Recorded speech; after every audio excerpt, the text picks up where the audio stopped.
Well, everybody, welcome back to the Raise Your Bars podcast. I'm Al Ruttan, and I'm here with my good friend Chris Baker. And you know what our goal is? Our goal with this podcast is to help leaders build behaviors and actions that multiply results and drive success.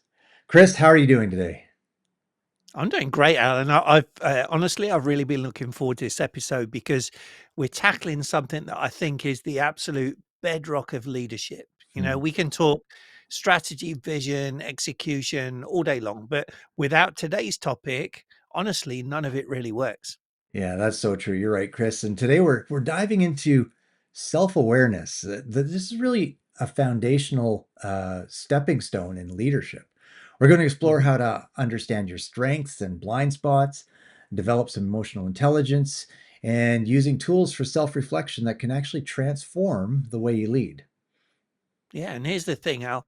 I've seen, I'm sure you have too, seen brilliant Mhm. leaders with incredible technical skills, but they fail because of a lack of self-awareness. And Yeah, I've so seen true. leaders with average abilities achieve remarkable things because they truly understood themselves, and that's how powerful this really is.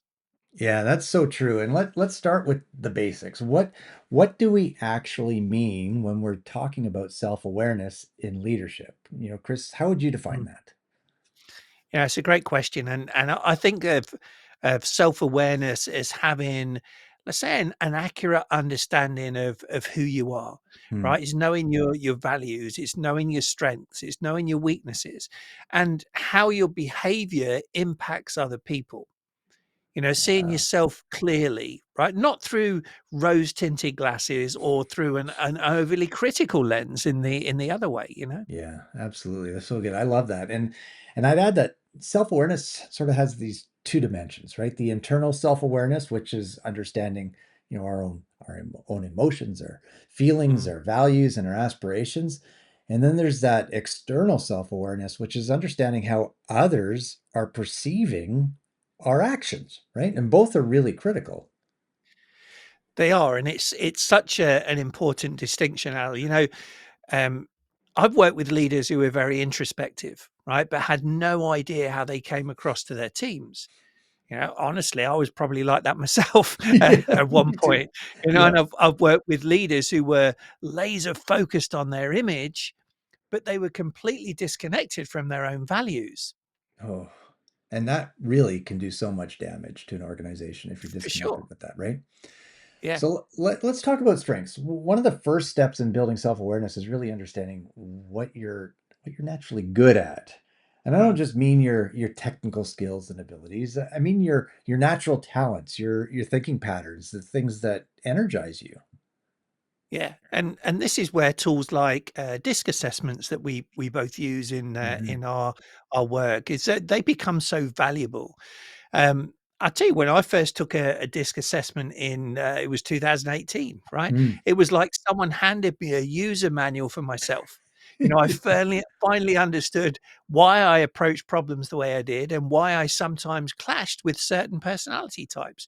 It was one of those things, honestly, that I was 52 then, right? It was Mm. one of those things I wish I'd had like Oh my 30 goodness. years previously, Yes. you know? Yes. So Yeah. true.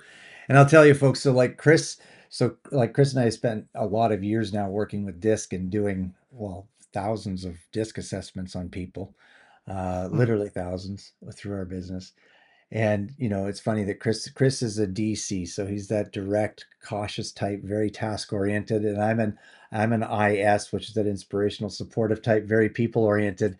So we're completely opposite, but we make great business partners because Chris's Yeah. task keeps me on task at times, Yeah. and my eye maybe goes out there too wacky on the dreaming end of things, and Chris reels me back in. So I'd say together, Chris and I are the perfect person, but Right. together, we do complement each other well because of our disc styles. Yeah. I believe so, and that's I've something I value about you so much.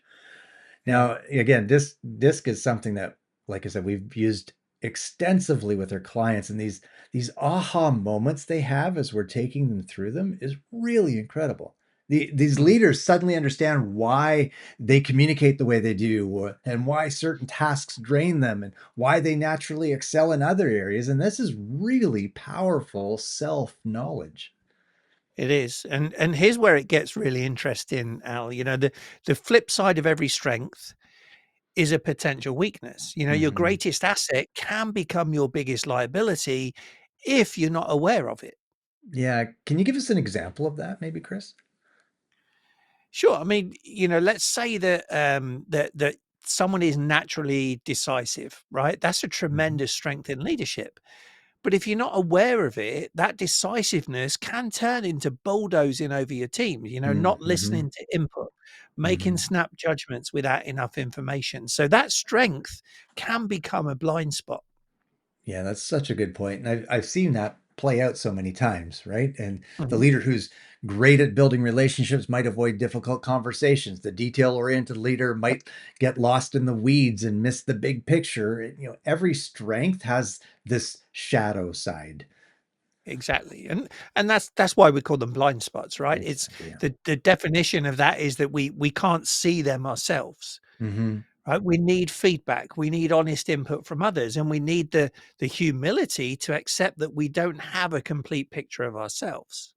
Yeah, that's so true. And John Maxwell actually says that a leader who lacks self-awareness will always be limited. That's a pretty bold statement. Always be limited. Mm, And you can't grow beyond what you're willing to see about yourself. And I found that most successful leaders I work with are the ones who actively seek out their blind spots.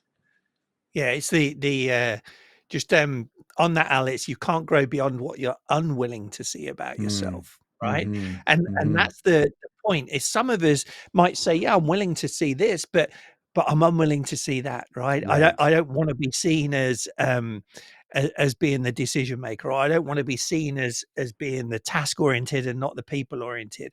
But you've got to Right. understand that, right? In order to use that as a strength and grow in areas that you may not realize that you needed to grow in. So you got to be willing, right? If you're unwilling to see it, you're never going to change. And I think that's the thing. Like, I like using the word blind spot versus weakness, but I think it's a blind spot until Correct. you're aware of it.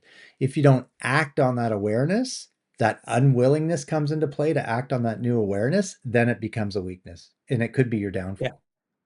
Absolutely. I Yeah. mean, look at cars now. Virtually every car has got a blind spot indicator, right? That Yeah. tells us now when something is in our blind spot, Yeah. Because there right? were a We lot of didn't use to accidents because people were not aware of what was in their blind spot. exactly. All right. And so that's all we're looking to do is let's Right. create our own blind spot indicators, right? Hmm. Which is basically feedback from other people and us being Absolutely. humble enough to accept that that other people can see things that we can't. Yeah. All right. So true. So let's shift a little bit. Let's shift to emotional intelligence, Al, because I think this is where self awareness really comes to life in leadership, right? So let me ask you a question: how do you see EQ connecting to what we've been discussing so far? Well, I think it's a key indicator. And I mean, if you have the I mean, both Chris and I do DISC and emotional intelligence. So if you haven't done these assessments on yourself, reach out to us. We could definitely get you the link to complete these assessments and even do a debrief with you. There is a fee. It's not free, but it's the information you gain from this will far outweigh the investment you make into this. Now, emotional intelligence is really it's the practical application of self-awareness. It's not just knowing your emotions, it's being able to manage them effectively and understand the emotions of others. Daniel Goleman's research shows that EQ is often more important than IQ for leadership success. Did you Oh, hear that? yeah. EQ is often more important than IQ for leadership success. 100%. Yeah. And I think a lot of people misunderstand what emotional intelligence actually looks like, right? It's not Mhm. about being soft or No, avoiding conflict. You know, some of the most emotionally intelligent leaders that I know are incredibly direct, but they're direct with awareness and empathy. exactly. Now, let me give a practical example. Imagine you're in a meeting and someone challenges your idea in a way that feels disrespectful. A leader without emotional intelligence might react defensively, get angry, or shut down. A leader with high EQ pauses. They recognize their emotional reaction and choose how to respond. Yeah, and that pause is everything, right? Powerful. Um, I use this in my training at Disney, and it's the gap between stimulus and response. Hmm. And Viktor Frankl talked about this. In that gap lies our freedom to choose our response, right? Hmm. Two key words there: freedom and choose, right? Choose. And in Yes. our response lies our growth and happiness. Right, so let me say that again, that quote by Viktor Frankl. In that gap, I call it the gap between stimulus and response, right? In that gap lies our freedom to choose our response, and in our response lies our growth and happiness, Happiness. right? And self-aware leaders actually expand that gap. That's so good. And here's something really interesting. So emotional intelligence isn't just about managing the negative emotions. And that It's also about understanding what motivates you, what mm, brings you energy, what depletes you. And when you know these things, you can lead from a place of strength. mm, for sure.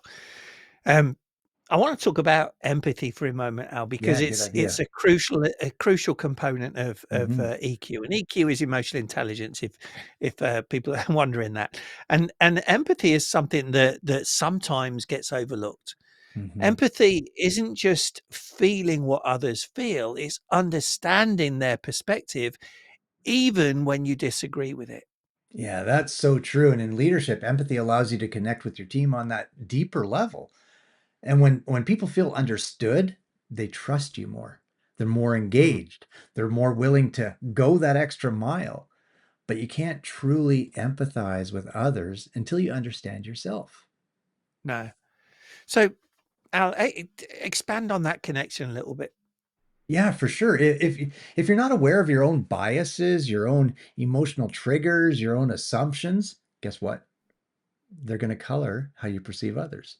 You Yeah. might interpret someone's quiet demeanor as disengaged when really they're an introvert and who processes things internally. And Mhm. self-awareness clears the lenses through which we see others. Yeah.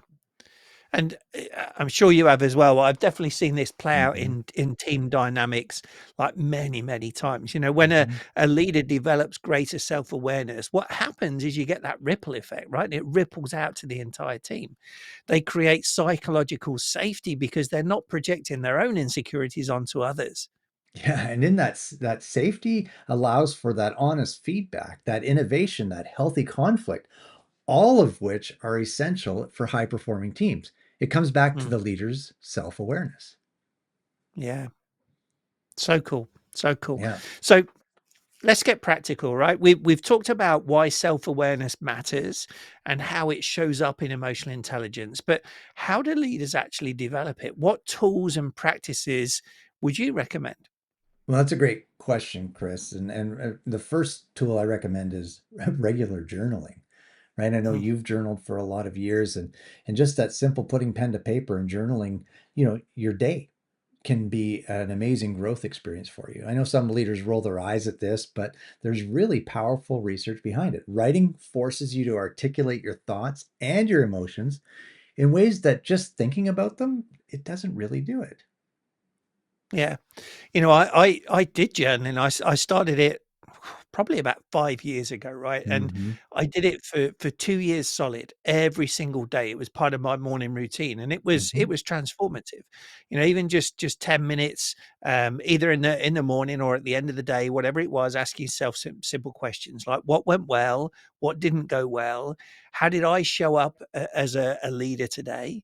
Mm, And if the things, things that I would look at, like what went well, why did it go well, and how can I replicate that? And if it didn't so go good. well, why not? Yeah. Right? Yeah. And these questions build awareness over time. Yeah. Absolutely true. Now, some other essential tools, I mean, we've talked about it already a little bit, but the DISC model of human behavior. And if you really want to understand yourself, how you're wired, are you more task, are you more people, are you more outgoing, are you more reserved, and how that impacts you and the people around you, disc is a powerful tool. I mean, there's other resources out there like strength finders and stuff, but I would recommend the disc model of human behavior. And then, of course, emotional intelligence assessments, EQI 2.0. Chris and I can both set you up with those types of assessments as well and debrief you on them. And these give you objective data about yourself that you might not necessarily see otherwise. Yeah. And here's a key point, right? Don't just take the assessment and then file it away. Mm-mm. All right. Revisit it regularly. Share your results with your team. Use it as a conversation starter about how you can work better together. That's so good. And that's so true, Chris. And here's the third one. And this one takes a little bit of courage, folks. And this is seeking feedback. Mm, Not just the formal annual review kind, but ongoing real time feedback. This takes a little bit of humility and vulnerability as a leader, but ask your team members, your peers, your mentors, how am I doing? And what could I do better? Two simple yeah. questions, and receive that feedback with the intention for which they're giving it. Not as an attack, but just, hey, here's what I see. Here's something maybe you could do better. And take that feedback and take it to heart and do some self-reflection on it. Yeah, and one of my things with feedback as well, Al, is that we should be getting feedback and giving feedback Hmm. on things that are going well too, right? The positive things. It Absolutely. shouldn't always be too often. It's just all about the things that we've done wrong or the things we need to work on. Yeah, good point, Whereas Chris. reinforcing the positive, right? So when we Hmm. think about bars, what are the positive behaviors and actions that people are doing? Because if you reinforce those, guess what? They're going to do even more, and that the other people will see that, and then it's going to replicate, right? Yes. But Yeah. you need to share all of the feedback, but definitely don't underestimate or undervalue the reinforcing the positive. And 100%. just another point on that, before we move on, there is that you mentioned it being real time, right? And I'll use in classes one of my sort of dad joke puns, if you like, is that feedback is a gift, and therefore it should be given in the present. Mm, All that's right. good. I like Don't that. don't wait. Don't wait. And Yeah. so, we definitely recommend making feedback specific, right? Instead of asking for general feedback, ask about maybe a particular meeting or a decision that was made or a project Hmm. that you're working on, right?